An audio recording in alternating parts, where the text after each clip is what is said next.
Pourquoi est-ce que plusieurs hommes décèdent quelques années après avoir pris la retraite? Le phénomène est récurrent dans notre société et ce n'est pas quelque chose qui date d'aujourd'hui, ça date de Mathusalem. Et aujourd'hui, j'ai fait cette vidéo juste pour tirer la sonnette d'alarme, pour dire, mais faites attention à la façon dont vous menez votre vie quand vous êtes jeune. Faites attention à la façon dont vous menez votre vie. Et pour ceux qui viennent d'arriver sur cette chaîne, je suis Hervine Nadège, comptable fiscaliste. Je suis spécialisée dans l'accompagnement comptable et fiscal, n'est-ce pas, des entrepreneurs camerounais, que vous soyez dans la diaspora ou que vous soyez installés sur le territoire. Pour tous ceux qui ont besoin d'accompagnement comptable et fiscal, peuvent me contacter. Les adresses sont sur cette vidéo ou bien même en description, vous allez trouver les adresses.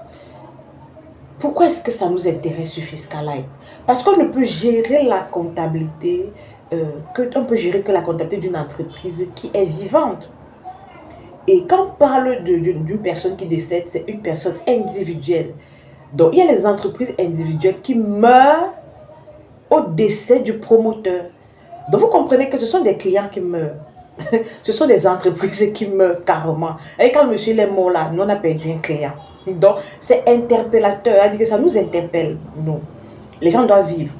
Plus on vit, plus on a les clients. Bref. Alors, la raison principale, l'une des raisons que moi, en tant que femme, j'ai observé, et l'une des raisons, c'est le désir de vengeance des femmes. Je suis une femme, je sais de quoi je parle. Donc, le désir de vengeance des femmes. Donc, je vais aider mon propos en parlant de quelques catégories. Parlant des hommes, les hommes sont classés en plusieurs catégories. Il y a cette catégorie d'hommes, n'est-ce pas, infidèles. Elle dit que le monsieur, il est infidèle. Il est reconnu pour être infidèle et il s'en vante même. C'est le monsieur, depuis sa jeunesse, depuis qu'il a épousé madame, il a mis à la maison. Il est infidèle, il est reconnu comme infidèle. Ses amis reconnaissent qu'il est infidèle et il a même des trophées d'infidélité. Il dort ici, il découche comme il veut, il fait comme il veut, il n'est pas à la maison. Ce que ce monsieur oublie, c'est que la femme qu'il a épousée est faite de chair. Son cœur là, c'est le sang que ça pompe. Ça pompe le sang. Son cœur là est fragile aussi. Son cœur. C'est une femme amoureuse, elle a dit qu'elle aime son mari, mais parce que elle a fait des enfants avec le monsieur, parce que la famille lui dit non, la femme doit supporter, parce que la famille lui dit que non, la femme doit rester à la maison, la femme ne regarde pas ce que l'on fait dehors, elle s'assoit à la maison. Elle s'assoit. Son travail, c'est faire les enfants. Et elle supporte la traîtrise, la trahison de ce monsieur. Elle avale ça. Elle supporte. Elle a mal, elle est meurtrie, elle est détruite, elle supporte. Et souvent, le monsieur, il fait ça au vu et au su de tous. Il y a même les gens, il y a même les messieurs qui il fait mieux qu'il amène la femme dans la maison, dormir sur le lit conjugal. J'ai même connu une histoire où le monsieur faisait dormir sa femme au salon. Quand il arrive avec la tisala, il dit à la femme que va dormir au salon. Lui, il entre dans la chambre avec celle qui est venue dehors. Ce genre de femme, vous croyez qu'elle se sent comment? Qu'elle sent comment? Une femme avec laquelle vous allez passer toute votre vie, vous allez passer vous allez vieillir ensemble. Quand vous la traitez comme ça, dans votre vieillesse, ça va se passer comment? C'est ce qui se passe, c'est ce qui arrive. Et souvent, les enfants sont témoins de ça. Les enfants sont témoins, ils voient les pleurs de leur mère. Peut-être que souvent, elles parlent même que oh, votre père me fait souffrir, oh, votre père est un bordel, oh, votre père. Les enfants comprennent. Les enfants ingurgitent. Les enfants comprennent que dans le malheur de notre mère, c'est ce monsieur. C'est lui le malheur de notre mère. C'est lui qui cause la souffrance à notre mère. Et les enfants aussi nourrissent ça dans leur cœur. Les enfants nourrissent ça dans leur cœur. Et quand le monsieur perd son travail, voilà. Quand il perd son travail, les enfants sont déjà adultes. Les enfants sont déjà grands. La femme, elle n'est pas aussi vieille.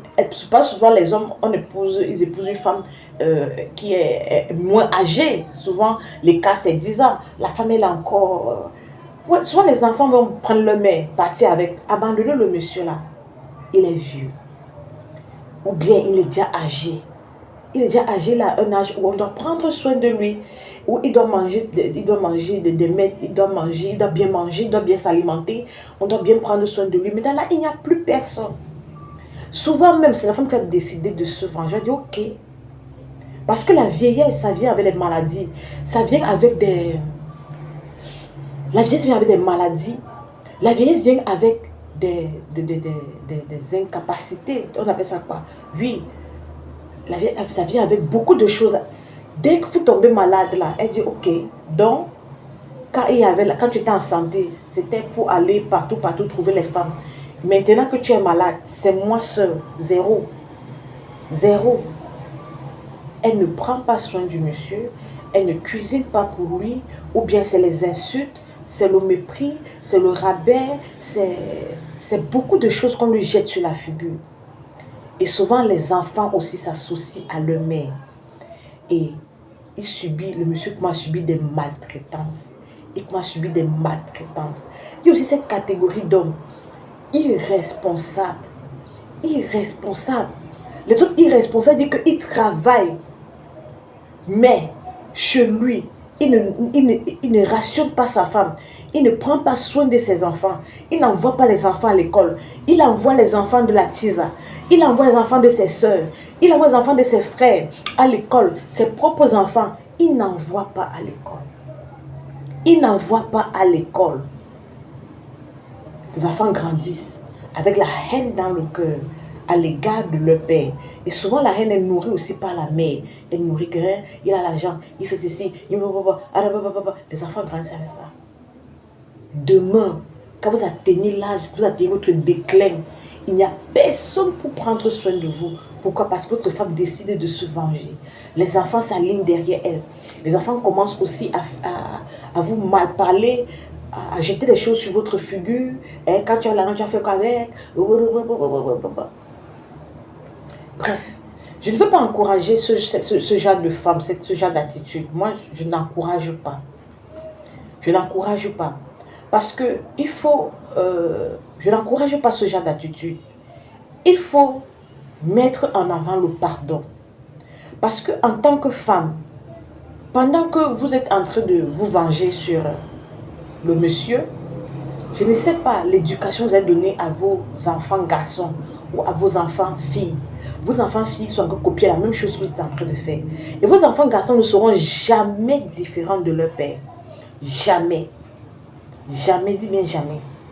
Regardez, un homme qui a été bordel, ses enfants seront comment?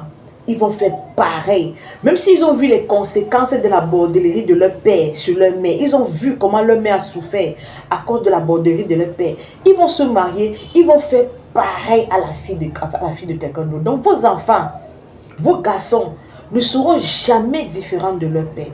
Sauf s'ils ont la crainte de Dieu. Mais ils ne seront jamais différents de leur père. Ils vont marcher sur les mêmes traces que leur père est en train de marcher. Qu'est-ce qu'il faut faire? Il faut pardonner. Il faut pardonner. Il faut pardonner pour que demain, quand votre enfant va aussi marcher les mêmes traces, que l'autre belle-fille pardonne aussi. Et que ces hommes-là vivent et qu'ils décèdent le jour que le bon Dieu a voulu qu'ils décèdent. Pas qu'ils décèdent parce que vous avez voulu vous venger. Donc, il faut aussi attirer l'attention des hommes. S'il vous plaît, soyons un peu sérieux. Soyons un peu sérieux. Pendant que vous êtes jeune, soyez sages avec la façon dont vous vivez. Soyez sages avec la façon dont vous encadrez votre famille. Encadrez votre famille avec sagesse.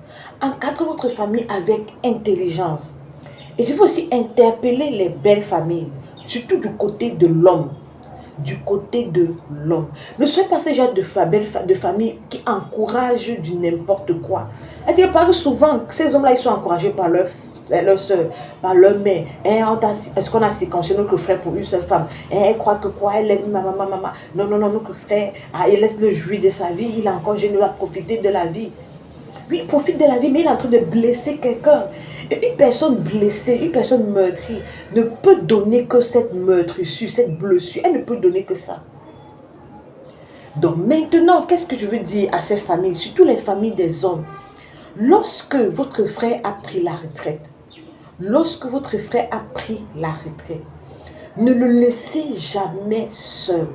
Ne le laissez jamais seul. Vérifiez. Faites peut-être les petites enquêtes.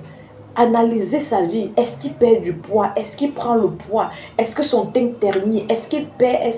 Est-ce qu'il a encore la joie de vivre? Comment est-ce qu'il est? Comment? Faites des recherches. Allez chez lui, voir. Est-ce qu'on prend bien soin de lui? Posez des questions. Parce que souvent, ces hommes-là, ils ne parlent pas. Ils meurent en secret. Ils ne parlent pas. Mais faites l'effort, interrogez-le. Est-ce que ça va? Est-ce que tu manges? Est-ce que ta pension vieillesse passe? Est-ce que ta pension passe? Comment est-ce que tu gères? Est-ce que ta femme, Pour savoir, si votre frère n'est pas bien pris en charge, prenez-le en charge, c'est votre frère. De même que vous l'avez encouragé à vivre du n'importe comment, prenez soin de votre frère. Quand il est en retraite, n'abandonnez pas vos frères comme ça. C'est-à-dire que le gars prend la retraite, sa femme ne prend pas soin de lui, sa famille aussi, incognito. Non, il ne faut pas faire ça. Il ne faut pas faire ça. Le déo est très mauvais. Le déo est très mauvais. Donc, c'était juste une petite vidéo que j'ai fait aujourd'hui. J'espère que vous avez appris quelque chose. J'espère que vous avez compris quelque chose. Eh bien, laissez vos avis en commentaire.